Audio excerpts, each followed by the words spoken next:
mofinaina isan'andro atolotry ny mpitandrina rakotina valina maoly.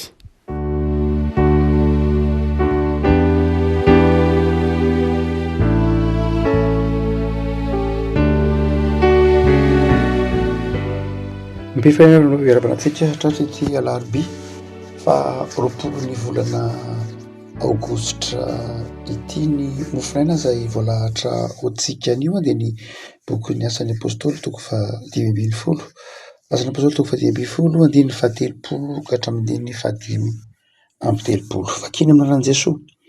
Ary rehefa nilefana izy ireo dia nidina nakany Antiokia ary namory ny olona maro izy dia natolo ilay epistily. Ary no rehefa namaky izany olona dia nifaly no nianatra tsara. Ary satria mpamina ny Joda sy Silasy dia namporisika ny rahalahy tamin'ny teny maro izy ka nampahery azy. Ary rehefa nitoetra elaela teo izy ireo dia nampandeha ny rahalahy soa aman-tsara ho any amin'izay naneraka azy. Ary Paoly sy Barnabasy kosa nitoetra tany Antiokia dia nampianatra sy nitory ny tenin'ny Tompo izy ireo lahy mba amin'ny maro koa. Ray masino, manamasinana amin'ny fahamarinana, ny teninao ny fahamarinana. Amen. Revana ity asan'ny apôstôly toko fa 10:20 ity dia mitantara ny konsily voalohany na ny synôda lehibe voalohany teo amin'ny tantaran'ny fiangonana kristianina voalohany, satria fivoriana mikasika ny olana ara-pinoana na famahana ny olana ara-pinoana ity mofinaina ity avako ny asan'ny apôstôly toko fa 10:20 zany. Inona ilay olana? Ny olana dia momba ny famorana sy ny fanarahana ny Torah na ny fanarahana ny lalàna jiosy. Ny tokony atoloantsika dia nizara anankiroa tsara ny fiangonana kristianina, na ataontsika hoe tsy nizara fa ny toko anankiroa. Ny toko voalohany tamin'ny fiangonana kristianina dia ireo ataontsika hoe egliza judéo-chrétienne, izany hoe ilay fiangonana jiosy niova kristianina. Io lay fiangonana voalohany io. Io lay nisy andry Jaona, nisy andry Maria, nisy andry Petera. Io lay jiosy niova kristianina. Izany hoe egliza judéo-chrétienne tsika teo amin'izay mety ho mahazatra anareo. Fa ny faharoa dia ny jentilisa niova kristianina, izany hoe nisy ny korintianina, ny galatianina, ny efesianina. Izany hoe tsy inona akory fa ilay egliza judéo-pagano-chrétienne dia ireo jentilisa, izany hoe ireo tsy jiosy nefa nandray ny filazantsara tonga kristianina. Ary dia samy hafa araka izany ny fomba fandraisana izy ireo ny filazantsara. Tsy ny filazantsara akory no samy hafa fa ny fomba natakarana azy, ny fomba fandraisana azy, satria kolotsaina samy hafa mihitsy ny kolotsain'ny judéo-chrétienne izay kolotsaina jiosy sy ny kolotsain'ny pagano-chrétienne izay kolotsaina grika, filozofia grika, fotom-pisainana grika. Vokatrany dia tsy mora ny nampifandray azy ireo. Tsy mora ny nampifandray azy ireo. Ny jiosy dia nieritreritra manao hoe raha ohatra ka kristianina ianareo, jentilisa miova kristianina dia izao arahanareo ny lalàna mosesy ary foraina tahaka ny jiosy ihany ianareo. Zay raha tianareo no tonga kristianina. Dia nanery mafy ireo pagano-chrétienne zany, ireo tsy jiosy fiaviana niova kristianina mba ho forana sy hanaraka ny lalàna mosesy ny ireo ray aman-dreny be tao Jerosalema. Fa rehefa nandray an'izay kosa Paoly izay taty Antiokia, satria ndreny vohitry ny fiangonana pagano-chrétienne, izany hoe ndreny ny fiangonana lehibe indrindra ny ombonan'ny kristianina taty amin'ny ireo izay tsy jiosy fiaviana, dia tao Antiokia. Ary tao Antiokia Paoly, hitantsika amin'ny asan'ny apôstôly toko fa 10:20 ny naniraha ny fiangonana tany Antiokia any Paoly. Ary hoantsika hoe tao Antiokia raha teo no niantsoana ny kristianina voalohany hoe kristianina. Io no reny vohitry ny fiangonana tsy jiosy kristianina. Ary dia rehefa nandeha ny adefitra dia Paoly manao hoe ahoana moa izany no antony tokony ho anerenareo ny jiosy ho forana. Ny famorana ange an'ny taranaka Abrahama ihany. Ny famorana natao an'ny jiosy ihany, fa tsy hoe tsy natao ho tonga jiosy akory izy. Ny maha-kristianina tsy hoe ho tonga jiosy fa ho tonga mpino. Ny famorana dia tena raharaha mihitsy amin'ny maha olombelona. Izany dia izao tsy tokony ho foraina ny ny jentilisa zay niova kristianina, tonga kristianina. Ary momba ny lalàna Mosesy de zao natao ho an'ny tsy jiosy, natao ho an'ny jiosy io ny lalàna Mosesy fa tsy natao ho an'ny tsy jiosy akory. Ary dia nampitondra taratasy nampitondra taratasy ho an'ny fiangonana jentilisa rehetra zay tonga kristianina ny mpivory tao Jerosalema amin'ny asan'ny apôstôly tonga dimy ambin'ny folo. De nandiny ny faraika amby telopolo, zay no tena mampahery anao. Nandiny ny faraika amby telopolo ary no efa namaky zany ny olona de nifaly no nianatra tsara. Namaky inona io? Namaky ilay tatitry konsily voalohany, namaky ilay epistily mirakitra ny tatitry ilay synôda le voalohany, mamaky ny tatitry ilay fivoriana. De faly ny olona. Afako manahoana moa zany ny olona raha mamaky ny tatitry ny fivorian'ny konsilitsika? Manahoana ny olona raha mamaky ny tatitry ny fivorian'ny synôda tsika? Mitondra fifaliana ho azy ireo ve lay synôda? Satria eto dia ity asan'ny apôstôly tonga dimy ambin'ny folo de konsily, synôda fivorian'ny apôstôly, fivoriam-piangonana, niarahana nanapa-kevitra, niarahana namany olana doktrinal sy ny fandaminana maro samihafa. De faly ny olona rehefa namaky izany tatitry ny synôda zany. Manahoana ny fifaliana ao anatin'ny synôda moa zao ny fivorian'ny synôda ny fizakema, manahoana faly ve ny olona eo am-piandrasana, faly ve ny olona miandry ny tatitra zay rehefa tonga any am-pelantanan'ny olona ny tatitry ny fivoriana, ny andiny soratra maro isan-karazany mirakitra le synôda, mitondra fifaliana ho an'ny olona ve? Raha toa ka mamaky tsara lay asan'ny apôstôly tsika dia reto misy lafin-javatra telo izay nahatonga fifaliana ho an'ny olona raha namaky ny tatitry lay synôda izy. Lay synôda lehibe voalohany nimbonan'ny apôstôly rehetra zany. Dia reto nahatonga azy ireo ho faly. Voalohany indrindra ilay tatitra de tatitra namaolana. Zany hoe lay synôda de synôda namaolana. Ary efa tonga tany amin'ny olona lay taratasy de faly izy satria nivany olany. Afaka ny tebotebony. Inona lay tebotebo zay hitantsika tao an-tsain'ny olona ka nivana tao amin'ity synôda lehibe voalohany na konsily lehibe voalohany. De hoy ny andininy fahatelo amby roapolo, ary nanoratra taratasy hoentin'ireo de izao: ny apôstôly sy ny rahalah'olona miarahaba ndrahala avy amin'ny jentilisa avy any Antiokia, Siria ary Kilikia. Satria efa renay fa ny sasany zay avy taty aminareo efa nanao teny mampitabataba nareo ka mamadika ny sainareo, kanefa tsy nasainay nanao izany izy. De asitraka rehefa nifanana-kevitra ny olona hirahinay akaty aminareo hiaraka amin'ny Barnabasy sy Paoly malalanay, lehilahy zay nanao ny ainy tsy ho zavatra voninahitry ny anaran'i Jesosy Kristy tompontsika, de nirahanay Joda sy Silasy, sady ilaza vava izany teny izany koa izy. Inona le taratasy? Sady misy taratasy zany noentin'ny Joda sy Silasy, mirakitra le fanapa-kevitry ny synôda, mirakitra fanapa-kevitry ny konsily, mirakitra fanapa-kevitry ny fivoriana, narahy ny fanazavana mihitsy nentin'ny Joda sy Silasy teo amin'ny vahoaka kristiana tany Antiokia. Inona le olana nivahana? Satria nisy tabataba, nisy olana ara-panahy, nisy olana ara-potoponona novahana hoe zao no ataotsika, zao ny valin'io fanontaniana io. Ny hoe tsy terena tsony olona araka ny lalàna Mosesy. Afaran'izy tsy jangajanga, afaran'izy hifady ny enaterina amin'ny sampy,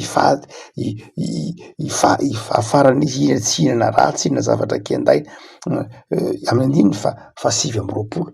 Zany hoe lay tatitra de zao mitondra fifaliana ho an'ny olona ny taratasy alefatsika, ny afatra hoentitsika rehefa mamaolana ho azy, manasitrana azy ao anatin'ny teboteby afako.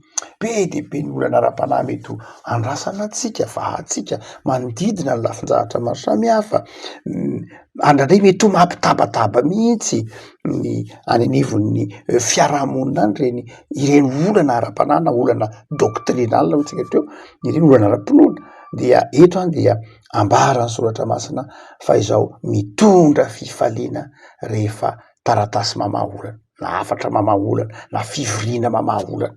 dia mamany olana ara-panahy ny olona, olana ara-piarahamonina, de zao mitondra fifaliana. De afako be de be inge ny olana ialatsika menakavy de nina any amin'ny fiarahamonina any, miara-mikondro, miara-mivory, miara-mamakafaka, miara-mandinika, tonga amy tenin'ny epistily any Hebreo hoe mifampandinika hampandroso ny fitiavana sy ny asa tsara, miara-mamaha olana, ary de mitondra fifaliana ho an'ny fiarahamonina, mitondra fifaliana ho an'ny fiangonana, ny fiarahantsika mandinika mba miatrika izany ataontsika hoe olam-piarahamonina izany.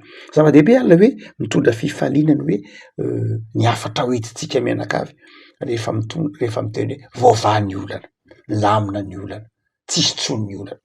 Fa ny faharoa zahay aseho ny ety andinin-jotran-masina ity de zao koa mitondra fifaliana, mitondra fifaliana io afatra io rehefa mampitodika ny olona amy Jesosy Kristy Tompo. Ny andininy faharoapolo, lehilahy zay nanao ny tsy ho zavatra ho voninahitry ny anaran'i Jesosy Kristy Tompontsika, dia asehony eo fa lay taratasy de zao miivo amy fanafahan'i Kristy, miivo amy voninahitry Kristy, miivo amy Jesosy, mitondra fifaliana rehefa tsapan'ny olona fa niseho tao anatin'ny denidenika, niseho tao anatin'ny fivoriana ny voninahitry Kristy, ny voninahitr'Andriamanitra, ny fanatrehan'Andriamanitra. De mahafinaritra ny olona ny maheno ireny ataontsika hoe tatitra isan-karazany ireny. Ohatra ka anatin'ny synode ny FJKM ndraindray misy hafa ataontsika hoe resaka tsy de montina loatra, ndraindray hita etsero ao anatin'ny tambajotra maro isan-karazany, tsy de montina amy lafiny hoe tsy de voatery nanatrika ny atsipiriany akory ny olona raray nefa ny olona tsara nefa te hiresaka lay afatra. Tsy maninona akory ny miresaka saingy mametra-panontaniana, inona moa ny zavatra niresahana tao ka azo lazaina, inona ny zavatra azo tantaraina ka tantaraina tao ka azo ambara, inona ny afatra miabo, inona ny afatra ataontsika hoe mampitondra fifaliana, inona ny afatra zay mitondra fanantenana ho an'ny mpiarabelona, ho an'ny fiarahamonina, afatra mamaha olana, fa afatra mampitodika ny olona ho am' Jesosy, afatra manome fanantenana ny olona, afatra maneho fa ny zavatra niresahan'ireo apôstôly tao de afatra izay manafaka ny olona, afatra izay mampahery antsika, zany tokony ho toetra ny kristianina vehivavy miangona. Inona ny afatra tany? Afatra manasitrana, afatra mampahery, afatra mampitraka, zay nge ny antsoiny hoe filazantsara nge afatra ny filazantsara, afatra hoe milaza fa tapaka ny fatorana, tapaka ny fangejana, afatra izay manaitra ny olona hiavao, manaitra ny olona handray fanapahan-kevitra, handroso amin'ny finoana, tahak'izay hitantsika amin'ny ety andinin-jotran-masina ety, tapa-kevitra ny handroso amin'ny finoana, ny jentilisa rehefa nandray lay afatra, ay ve zay ity ka zao tsy diso lalana ara-panahy, ay ve zay ity ka tian'Andriamanitra, ay ve zay ity ka natsoin'Andriamanitra de tianao zavatra ho amin'ny tsaratsara kokoa hatrany, liana amin'ny tenin'Andriamanitra. Fa ny fahatelo sady farany lay afatra dia afatra ohatsika hoe rehefa nazavaina lay teny de nanjary nivany olana, valy ny olona satria nivy tamin'i Jesosy. Fa raha mamaky lay afatra ihany tsika zay voalaza ao anatin'ny taratasy zany, ny andininy fahatelo amby roapolo ka hatramin'ny andininy fahasivy amby roapolo de zao afatra izay mitory fahasoavana, tsy ilay lalàna beny satria ady hevitra be tsy inona nahatonga ty synode voalohany ao amin'ny asan'ny apôstôly tonga de ambin'ny folo ty, ny ady hevitra mamy lalàna hoe ahoana ny fomba atao ajaina fe ahoana lay lalàna Mosesy, ahoana lay ady hevitra momba an'iny. Fa faharoa tsy ady hevitra momba an'iny ihany, fa ady hevitra koa momba ny tsy ny lalàna Mosesy ihany, fa ady hevitra momba ny famorana sy ny sisa rehetra. De zao rehefa nandeha ny resaka hitantsika amin'ny andininy fahaenina ka hatramin'ny andininy sy ny manaraka rehetra ny ady hevitra ny fanaovan'ireo apôstôly, ry Jakoba, ry Petera, nandritra lay ady hevitra de zao rehefa vakina tsara ny ady hevitra de zao ady hevitra finoana miorona amin'ny fitiavana. Zany hoe rehefa njaina zany voatsatotan'ilay taratasy de zao manao hoe mitondra fifaliana isatra ao, tsapan'ny olona fa nitodika tamin'ny finoana, nitodika tamin'ny fitiavana, zay lay fandaminana, zay lay fivoriana. Afaka malala hoy ny andininy faaraika amby telopolo manao hoe noho namaky izany olona dia nifaly noho nianatra. mitondra anatra fahazavan-tsaina de valy ny olona. Riavako fivoriana mitondra fahazavan-tsaina, fivoriana mampisokatra ny olona, mampisokatra ny saina, fivoriana manome ainga vaovao te handroso, fivoriana manome aingam-panahy vaovao te hamiditra am-pihavanana amin'Andriamanitra, te hanao zavatra bebe kokoa. Zany no mitondra fifaliana ho an'ny olona zay miandry zany hafatra izany. Riavako malala ao anatin'ny synode isika miandry ny synode FJKM, ny ankamaroan'ny ny kristianina FJKM inona ny hafatra dia tsy tokony atao. Riavako malala izao tony synode io moa zany synode lehibe faharoapolo ho an'ny FJKM, synode lehibe faharoapolo hatramin'izay na FJKM azy fa talohan'izay fa zatsika fa tsy FJKM ny anarany fa fikambanana fiangonana telo nameny FJKM dia synode lehibe faharoapolo tsika izao. Inona ny hafatra? Dia ny hafatra moa fantatsika fa ny hoe aefa be zay lay efiteny zay hitatsika nambara tamin'ny fiangonana rehetra ny hoe ny hevitry ny soda lehibe de zao aefa be mandrakariva. Riavako maefa be isika rehefa mahatoky ny famonjen'i Kristy, maefa be isika eo andininy hitatsika io mifaly amin'Andriamanitra, maefa be isika rehefa mifaly amin'Andriamanitra.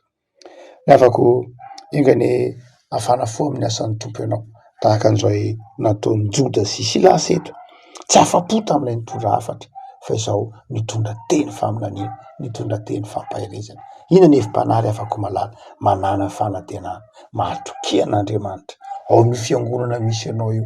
Inona fiangonana misy anao? Mety ho kristianina, mety protestanta, katolika, luterana, anglikana sy ny hafa rehetra de zao mahatokia fa ao amin'ny fiangonana misy anao io, ao ionanao amin'ny tompo.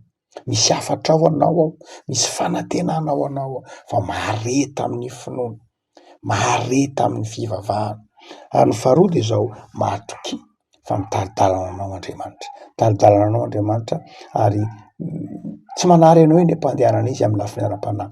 Raha hoe tsika misy olana ara-panahy fa mahatokia fa miasa ao amin'ny fiangonana ny tompo de mampatsiaro anao sy mamerina anao mandrakariva ao anatin'ny fanantenana sy ny fitiavana azy. Ivavaka isika. Tompo am'soranao zay nohony amin'ny Saotra Masina mitantara ny fivorim-be voalohany nataon'ny apôstôly amin'ity mofinaina ity. Fivoriana zay nanafaka anay tamin'ny fisalasalana, fivoriana fa nanafaka anay fa fahasoavana ny fanomponanao, fifaliana ny fanomponanao, fivoriana zay nampahery anay koa ity asan'ny apôstôly zay nomenao mofinaina anay ity fa na dia maro aza dia iray ihany. Misaotra Tompo fa mivavaka izay ho an'ny tontolo andronay ny ho tontolo andro ahitanay fifaliana, ho tontolo andro aretanay amin'ny finoana, ho tontolo andro atsapanay ny fahasoavanao. Mamelany elokay, mamindra-fo aminay. Aza velanao hitavozavozo zay, fa tovy miorina mandrakariva amin'ny teninao. Manjaka tomponay Jesoa ary mivavaka izay ho an'ny mpino rehetra, ampaherezy iorina amin'ny finoana, maharitra amin'ny fanompona sy ny fanarahana anao. Jereo ny asanay Jesoa, jereo ny tokantranonay feno ny fiadananao. Dia marino aminay ny teninao fa momba anay mandrakariva ianao, mandrapatoka ny fahatapiran'izao tontolo izao. Naranao Jesoa. Amen.